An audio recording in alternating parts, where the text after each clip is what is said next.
gay and lesbian Americans who were forced to live their lives in the shadows, were forced to live underneath a half a life story, and who had to love in the shadows, and yet still found a way to love, still found a way to create communities and support, and create families if they were ostracized or shunned from their own families, and just generations and generations of people who were never able to take part fully in the American experience.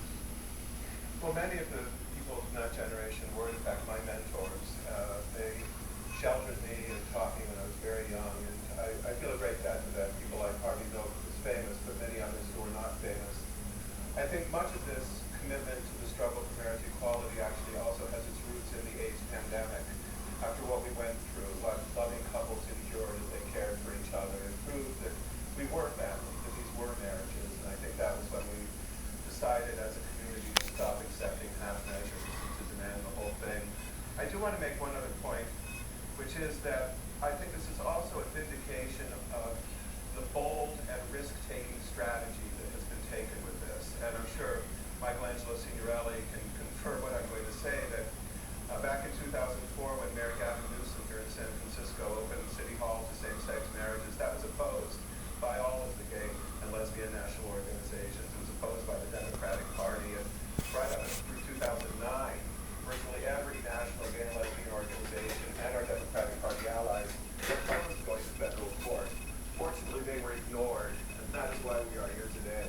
Yeah, I mean, I gotta say, some of the groups which are fundraising off it today were opposing it back then. Michelangelo, I mean, you've written about this, and I want to talk about what comes next. But first, just looking back and what was achieved today, what did you think? Yeah, I was blown away, even as somebody, who's in the media business and following this and knowing, sort of how the court would probably rule, and we saw what all the legal experts were saying. It was an enormous moment, just like boom, right?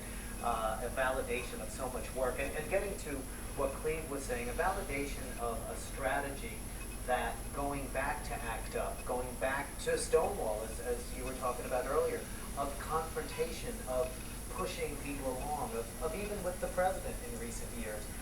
He's been an enormous advocate now, but it took a lot of pushing, and people forget that. And as Cleve was talking about, with groups saying, let's go to court, let's do this, you have to keep pushing, and that's what we need to do moving forward.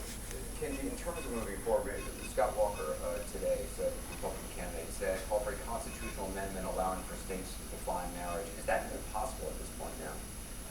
I mean, the Constitution has only been amended 27 times in our nation's history. The last time was in the 1970s. So whenever someone says, oh, we should amend the Constitution now, it's